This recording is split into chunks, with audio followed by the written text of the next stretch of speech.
Jeg har bare lyst til å si at dette arrangementet I samarbeid mellom litteraturfestivalen Kapittel, som jeg leder, Fritt Ord og Fritt Ord-konkurransen, som for videregående skole, og foreningen Les. Og hun som skal lede samtalen heter Erle Marie Sørheim, kritiker og journalist, og har flydd inn til Kapittel fra Berlin. Så velkommen til Erle, og velkommen til dere andre som Erle skal få introdusere. Takk for meg, og en applaus.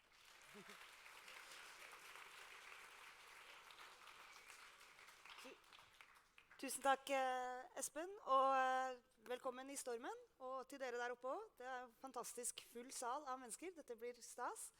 Jeg sitter her med Ekman, som svensk teikneserieskaper, som dere kanskje kjenner igjen streken til fra en serie som heter Lille Berlin, som blant annet går I Dagbladet. Og hvilke andre aviser I Norge? Jag minns inte. Nej. Men också alltså I Dagbladet. Och så har vi Ali Dorani som iraner och som bosatt här I Stavanger och det som heter fribyforfatter.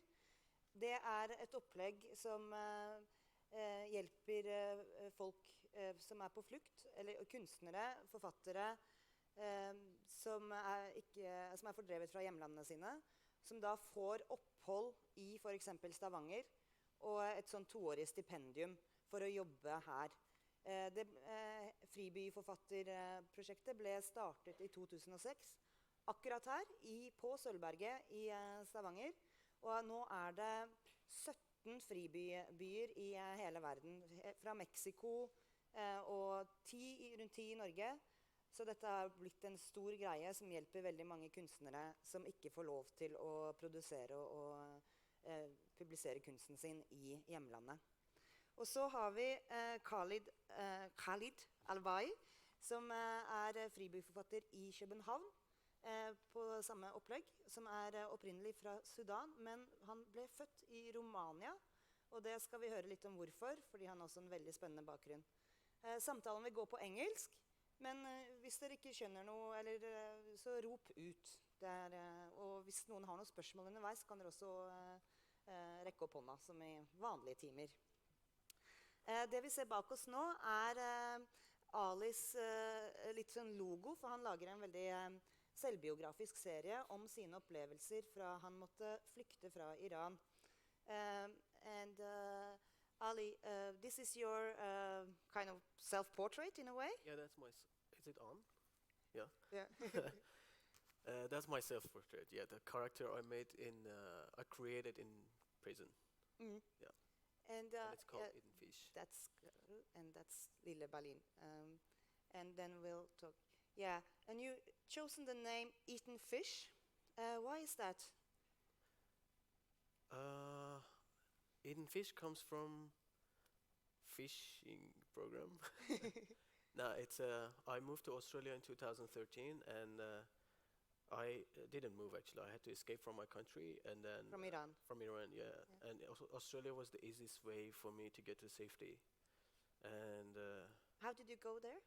I flew straight from Iran to Indonesia, and then I was in Indonesia for 42 days waiting for the smuggler to give me information about the travel day. And then I moved to Australia by boat, by a fishing boat, which is related to my name, Eaten Fish. And after around 42 days, I didn't really have access to social media at all, and internet, not TV, nothing. So I didn't know what was happening in Australia. So during the time I was waiting for the smuggler to let me know about the travel, Australia made this restricted policy against refugees who go to Australia by boat. And in 19th of July 2013, like 3 days before I arrived in Australia, 3 or 4 days. And as long as I entered Australia's borders, they arrested us, and then they told us we are under Australia's protection now. But then after a couple of weeks, they came to us and they said we cannot stay in Australia, and we have to be moved to Papua New Guinea, another country in exile. And there you were placed in New Papua Guinea? Yeah, Papua New Guinea. Yeah, Papua New Yes. Guinea. In a kind of a camp that was more like a prison than a refugee camp. Yeah, when I talk about refugee camp, people think refugee camp is like you have in Norway. Like people go there and they are free. They can go out. They can find girlfriends. They can go to nightclubs. They can do whatever they like, and then they go back. It's like home for them.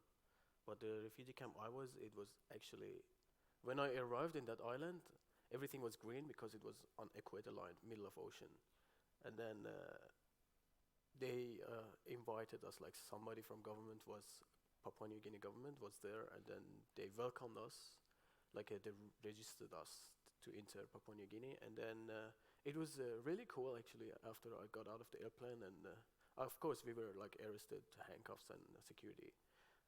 But I thought this is a nice welcoming. They gave us nice fruits, and like very nice welcome.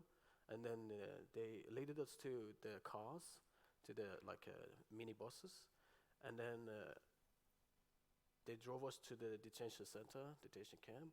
But it wasn't the detention center that you usually see on the news. You know, it was like a zoo, like where you keep animals. Oh. And so yeah, and tents and security and like so many securities and. And you weren't allowed to go outside the camp? No, not at all. No. And how long So did you have to stay there? I was there for around 5 years. Yeah. And this is a drawing, because you started drawing in the camp. Yeah. Yeah. Can you explain a bit what you've been drawing here? I am suffering from OCD. Yeah. Which is like I clean everything all the time, clean myself all the time, keep myself clean, and keep my home so clean. No guests are allowed to come to my place. And so when I entered Australia, I was moved to Christmas Island, North Australia. And after a couple of months, maybe after 2 months, I started feeling bad about germs and talking to people and touching hands and shaking hands, eating food, and I started being a bit restricted about who touches my papers. And I remember a lot of friends started asking me that they wanted to look at my drawings. Yeah. And then after that, I used to wash the drawings in the shower because I didn't I was feeling that it's dirty, Yeah. and it doesn't belong to me anymore. So I used to wash my own drawings, and then I thought like I'm going crazy. So I went they had this medical company there, IHMS, which is an international company. And then I don't know if they were doctors or I don't know, they were called doctors. They told me they can't help me, and I have to find strategies to help myself. So what I did was I came back inside my room and, in detention, inside my room. Like they brought me back, and then I started drawing just to see how I feel. And the first drawing I had was Lord of the Rings character, Gollum. Gollum, det vet dere kanskje hvem er? Yeah, and I thought let's make a story about it. Yeah. So I drew Gollum deciding to escape from New Zealand and travel to Australia by boat with the ring. Yeah. And he didn't know Australia made this refugee policy. So as long as he enters Australia's borders, Australian Navy arrests him, and then they take the ring. And they didn't know the ring has got, this is the story, they didn't know the ring has got dark power and destroys humanity. And they sent him to Manus Island. This was the first cartoon. And the Australian people in a detention center, like the workers and immigration offices, they were so offended by this. Drawing? Yeah. Why I'm drawing Australian policy, like Australia's laws. And then as long as I saw that, I started, I said, oh, yeah, nice. Yeah. Now maybe I drew another one. So the next one was I drew something on my T-shirt, and I started walking around like Australia's map and saying that I'm only a refugee. And You can see the map of Australia here in that drawing, crying. And they have gotten a lot of criticism for the way they've been treating refugees, right? The boat Yeah. refugees. But you were there then from the start. I was there Almost. from the start of Yeah. the policy, yeah. And I was the last one who was moved to Manus Island. Yeah. So I wasn't so lucky. Whoever got to Australia after me, they were like moved to Australia. They were started studying, and they got married and children. And I was still in jail. That's unlucky. Yeah, so unlucky. Yeah. And I guess that's kind of hard for you to even imagine. You were 2 years without the internet. I was when I entered Manus Island, like we didn't even have proper room, like proper food, nothing. And I remember, and it was raining all the time, and we didn't have a nice ground. Yeah. So it was like sands and everything green, and all the tents, they were like white. So everything was white. Sand was white, and then the room were white, and the kitchen was white, and sky was white. So you could only see the white color around. So that's why I started drawing black and white at first. Yeah. Because everything was black and white for me there. And I didn't have access to internet for around a year and a half. And I remember at first when I arrived there, I was like so shocked. But then we got another trouble. Local people attacked inside, and then they started beating us up and killing another refugee. And Yeah, here you're writing a bit about yeah, the what you problem. kind of Yeah. experienced in the camp. And I remember for 1 month we didn't have anything to eat. We had only butter and bread. Oh. For 1 month. For a and month? half. Yeah, yeah. And they used to bring us bread every morning and the butter, and that was it. Because everything was destroyed by the local people. And so it took me about a year until the government allowed us to have like 45 minutes every week access to internet. But the internet was too slow. So that was the time I started logging my Facebook account and then texting like random people on Facebook. Trying to And like Yeah, get someone's attention. yeah, just letting them know that we are here. Like, why are we here? Like, why did they bring us here? Because they didn't tell us anything. This is also, can you tell us a bit about this drawing? That was also a guy who committed suicide in the camp. Yeah, he committed suicide in 2017. He was suffering from, I don't know what to call it. He was suffering from depression, which I had the same thing. One day in the morning, he woke up and he couldn't remember who he is and he used to call himself king of Persia. And I was the same for 1 month and a half.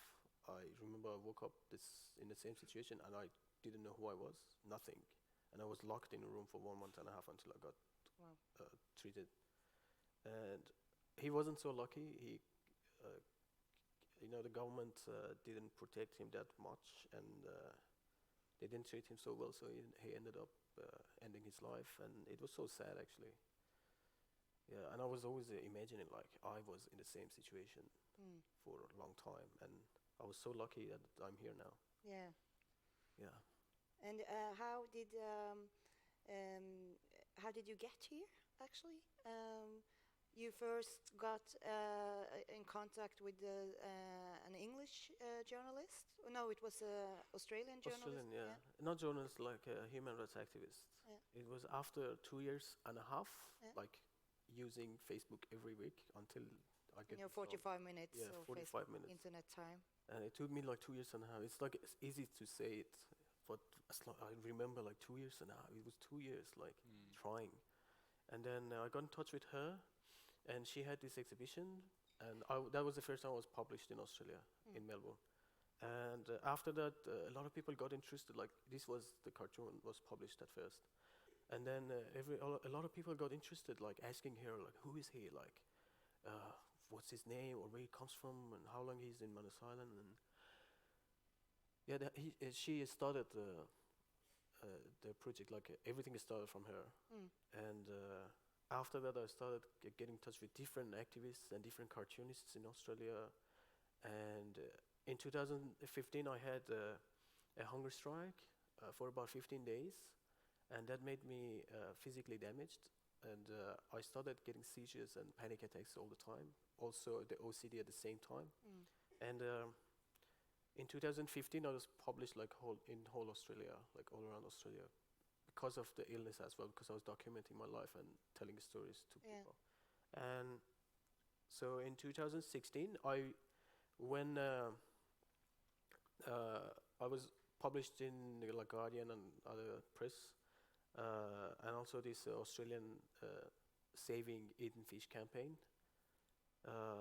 That was the time the government decided to move me to isolation because of the illness I had, because of the situation I had there. And I was in isolation for about a year and a half, almost 2 years. Like, I didn't have any friend, and it was only officer there. And I was in my room with the camera, and I was always monitored. And in 2016, I won this international award from the United States Cartoons Organization. And that made so much problem for me in that island, because this time Papua New Guinea government was also against me, and Australian people who didn't like me, for example, and my work. And so I got beaten by the police in that island, and sexual harassment started so much, getting worse. And in 2017, I did, 2016 December, it was Christmas Day, that another refugee died because of allergy to the weather. It was really like a funny thing, like out of allergy, he died. And I then think we have to move on a little bit. yeah, okay. But this is your self-portrait, almost? Yeah, Yeah. that's me, my character. Yeah. Yeah. And as you may see, it's the Scream Painting. Yeah. And but we have a bit less time than last time, so I'll just have to go to Khalid also, because this is your work, art. Yeah. And can you tell us a bit about this, your upbringing, and have you started to write comics, draw comics? I always liked comics, cartoons, and we used to read translated graphic novels and comic books. I'm in Sudan, so it was very nice just to be able to have access to get the news, and there was a lot of there wasn't a lot of interest in comics, so it was hard to get comics. We had some local ones, but we didn't have any superheroes, and I liked superheroes, So your first drawing was actually a superhero. Yeah. Yeah. Yeah. So I started making my own. So I remember, I think I was, I don't know, 8 or something, and I started drawing. I wrote a story. It's called Super Namusa. Namusa in Arabic means mosquito. And it was basically there was a flood, and there was a lot of mosquitoes, and there was like a malaria outbreak and stuff. And so I drew a cartoon about a mosquito that turns against other mosquitoes and wants to help people and stuff. So that was kind of like the first thing I actually draw. And that's it. From there, I just started drawing, and from comics, more comics and more films. And I remember I even used to, because I used to pause the TV via test tapes. Yeah. I don't know if you guys know what that is.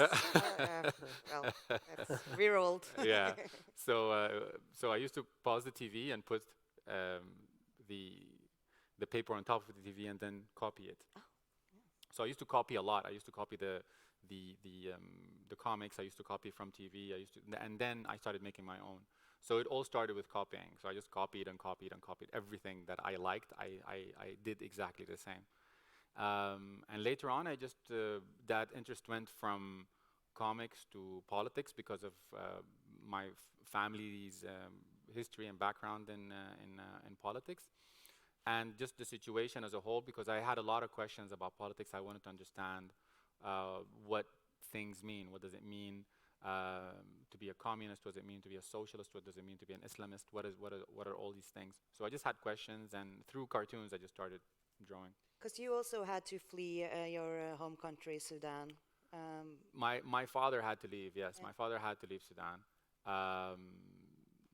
So we left Sudan, and I lived in a lot of countries. But then we moved to Qatar, which is one of the smallest countries in the world, but the richest country in the world. Mm. Yeah, it's not Norway, it's Qatar. So per capita, it's the richest country in the Yeah. world. So yeah, so I stayed there for a long time, and Qatar has a very famous TV channel, news TV channel, which was the first of its kind in the Arab world and in Africa. Al Jazeera? Al Jazeera. Yeah. So when Al Jazeera started, it was a totally different outlook on news, because this was basically the first kind of free news, free journalists. So most of the journalists in that channel were actually exiled from their own countries as well. Can you explain this drawing a bit so that people really see? So you have Yeah, it's called worlds. So it's different worlds, right? So one side you see a person on the beach, and on the same beach you look at the water and there's a person on the water. One is standing, the other one is just trying to make it.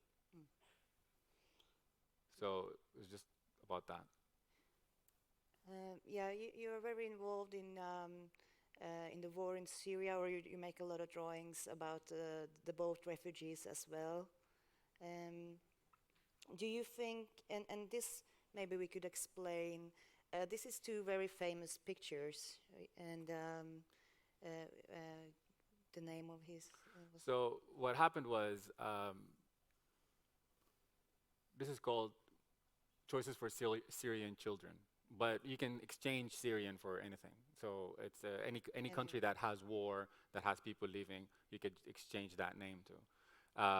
And this picture here is a real picture that went viral a couple of years ago, and it's about a kid. His name is Alan Kurdi, and he's a Syrian kid that washed up on the shore in Turkey, and he was found by police.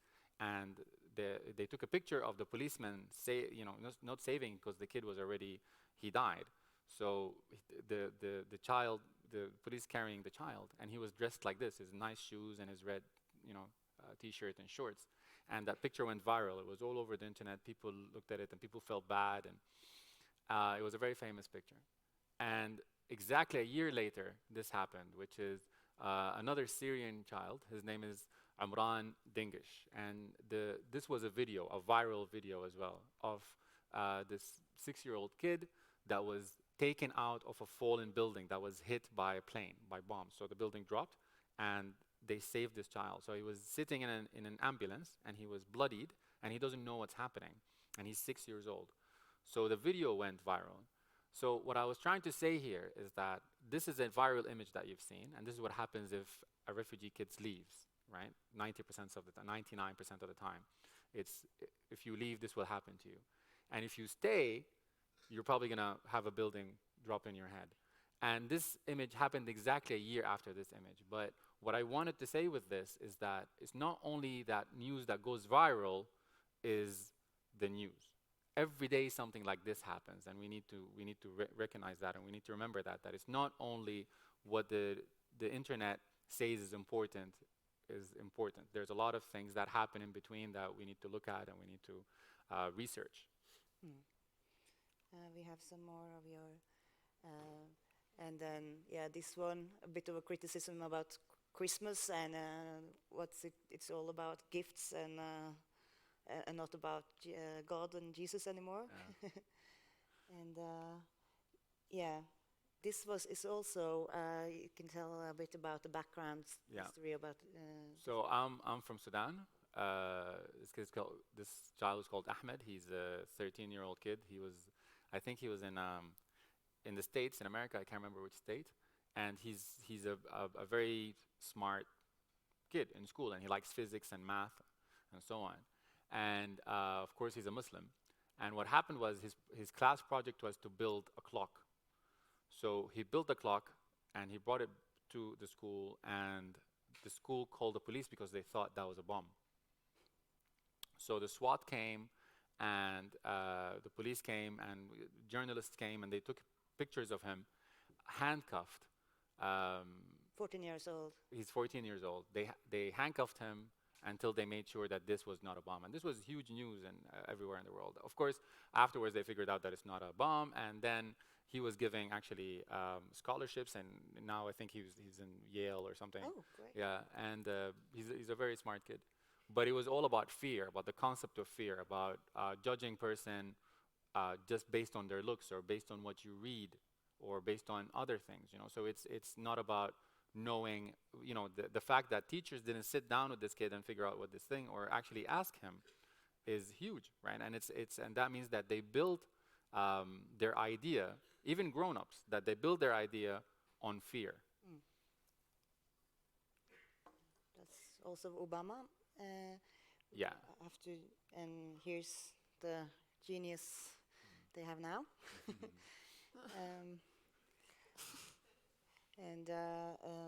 Wow, this is going so fast. We have to go over to Ellen, which is from the very exotic country of Sweden. Yes. And you have, of course, a more secure background, but you also work with a lot of political images. And this drawing has gotten quite famous. It's also been the cover of D2, det helgebilaget i DN som kommer hver fredag. And tell us a little bit about what the background of this drawing is. Yeah, I made it for this magazine. They were doing an article about Nordic female comic artists, and like how the scene in especially Sweden has exploded. And they wanted something powerful for the front page, and so I did this. I copied actually an old American cowboy comic magazine, and I just replaced the cowboys with these with my characters instead. Like it's kind of my image of an utopia, like where you can be free and drink champagne every day. Yeah, and shoot. Not you, but we. Yeah. And this is then your most famous work, the cartoon strip Lille Berlin in Norwegian. Tell us a bit about how you started with the comic. You were in art school? Yeah, I was in art. It's a comic art school in Malmö in Sweden, and we had they gave us a short to do a comic strip, come up with a comic strip, and I started developing this comic strip based on my own life. But it's not about me. It's about these characters in their mid-20s and like how they cope with life, kind of. So it's about them, but it's sometimes I do political like comic strips because I'm a political person. Yeah, so and it's hard to avoid. As you see, the armpit of the girl with the hair, and you've always had a lot of feminism in your work. Why? Or was that totally natural for you to just combine cartoons with political issues that you believe in, like feminism, anti-racism? I think like I am a feminist, so it's natural for my comic strips to have that kind of like topics, and I think it's a great way to express your your views on politics and stuff, because you don't have to like write a long article and be objective, and you can write like funny characters saying the same thing, and people like have an easier way to what do you say, like react to the topics of the comics, I think. So yeah, it's quite natural for me, I guess. And you kind of often combine humor and political views and feminism. Yeah. You feel like that's a good way to to tell a message, to combine it with humor? Yes, yeah, I think so, because, yeah, oh. Yeah, as I said before, like, I think when you want to tell someone a message, it's a good way to make people be open to the topics of the discussion. I think. This is also important stuff to remember for 50% of the audience today. Yeah, I do. I actually do a lot of comics just about like the female experience of walking around in a female body, because as the comic strip scene in Sweden anyway has been like really dominated by men, like how women has been portrayed has been either as like a sexy secretary or like the angry wife that chases her husband. So just like taking that space and doing comic strips about the experience from a female perspective that can be like political for me. Also how, and they're not always that beautiful either, your characters. Oh, det kändes som du kväler mig. Yeah. And well, cartoons, as we know, can be a really it's always supposed to be funny, but it's also something that can drive people really mad, and it has a face value. Like, people see it and they laugh or they get super angry. Have you gotten a lot of reactions also from angry readers, like about your feminist work, for example? Yeah, I get some comments, but like, people don't get angry at me. I feel like people get angry at the comic strips and at the characters in the comic strips, and I often receive emails directly towards my characters, like, how could she do something like this, and this is really stupid of you, and the name of the character. So I think as a comic artist, in that way, I feel a bit more protected than a journalist that next to their columns is always a picture of them and with a name and an email address, so you can just write them straight away. So, but also it's like a good thing to not read the comments, because then you will get like really influenced in your work, I think. Ali, you are now in Stavanger and kind of like gotten out of your own personal hell and are now safe and can work here, but do you still feel like your art is free, that you can draw everything and that you are actually safe? No, for sure not. No? No, I think I have experience in my own country, no safety, and I had experience in Australia, no safety, Papua New Guinea, no safety. At least I can say that there are more freedoms in Norway, but nowhere is safe. No. So I still cannot draw a lot of things. Like, if I draw religious cartoons, I get in so much trouble. And you personally, or also your family in Iran? Of course, my family as well. Like, in Iran, if you do something political, you are ruining your life first, and then everybody's related to you. So yeah, so I have to so careful about what I'm doing because of my family's security. Because the reason I left my country was my family's security. I had to stay away. It was better for them. You can never go back with the government that's in Iran? I don't even want to go back. No? No, not even close to that country. Yeah. Yeah, we are always proud of our history in Iran, you know, Persian Empire, and we always talk about it when we gather together, and we try to like explain about our culture. But what is happening now is important, not the past. Yeah. What are we doing now? Where am I now? You know, what happened to me past 5 years if I had a good country, if I have a good history, you know.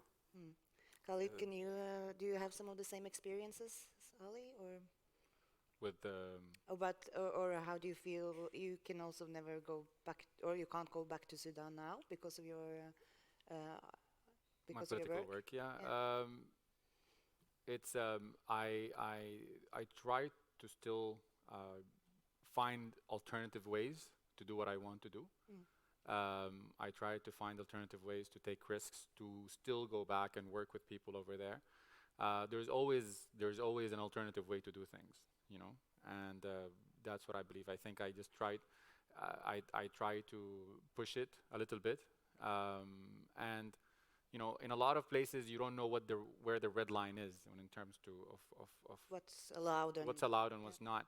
So in terms of expression, artistic expression, ideas expression, so it's always best to push it a little bit and then see what happens. Push it a little bit, but push it not just for the sake of just to provoke.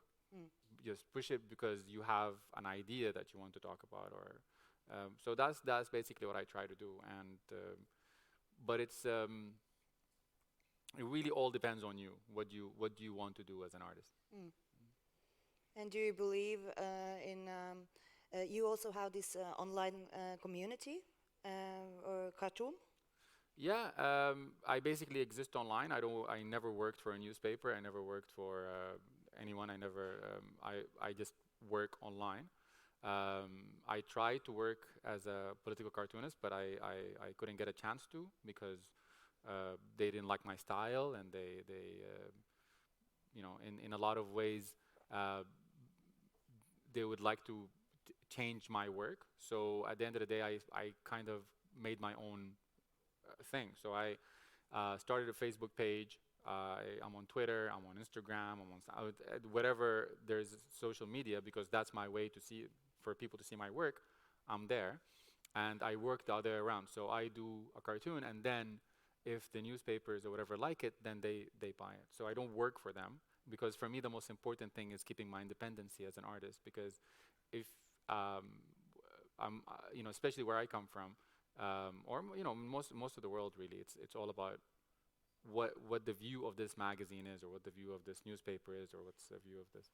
So I try to keep myself away and try to keep myself independent as much as possible. And yeah, Ellen, do you have anything to add to that? About Or do you also feel that there are stuff you can't be drawing, or is there like some stuff that you would have liked to draw but you don't? no, I actually feel like I think I represent the side where I always felt like really free to draw anything, and my magazine has never like censored me or had any opinions about my work. So I feel like really privileged to be able to work in that way with my comic strips. But like, yeah, we have. I think this election in Sweden that we had now, it was like a wake-up call for me and for many of my friends. Like, for the first time in our like really safe, privileged life, we didn't take our rights for granted, because we have this racist party that want to increase like women's rights, and especially for immigrants, but also for like HBTQ people. And so it was a wake-up call that you can like never take anything Your for rights granted. for We have to granted. like continue to work, Yeah. and not just online, No. also like in real Politically, life. Yeah. I see now that it's 45 minutes has passed, and I remember from my school days that any minute above that was like no. So, but are there any questions? Er det noen av dere som har noen spørsmål eller kommentarer? Don't be shy. Did you all understand English? Our English? Like, yeah. Great. We spoke for 45 minutes. No Yeah, one I understood forgot to anything. ask them at first. Yeah. Well, yeah. Hi. Tips. I think you talked a bit about it about the copying, Mm. but tell a bit more about that. First, figure out what you like. What kind of artist do you want to be?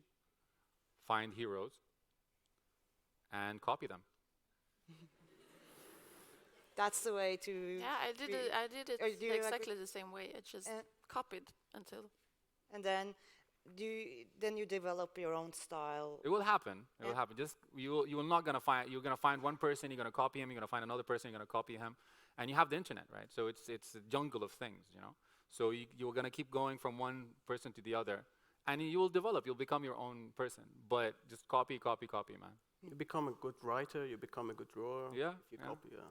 And the more you consume, the more you find information, the more you know, it's better for you. So spend time. You have the best libraries in the world. So come here and look at these books, look at you know, the internet, everything. And contact people. Anybody you like, contact them. Email them, send them a message. Doesn't matter if he's Damien Hirst or if he's what, just send him a text, see what happens. Never get tired. I did it for 2 years and a half. Yeah, exactly. It saved his life. Yeah, Saved my life. it's actually saved your life. Yeah. Fantastic. Thank you so much for being here. You were a great audience. Thank you so much.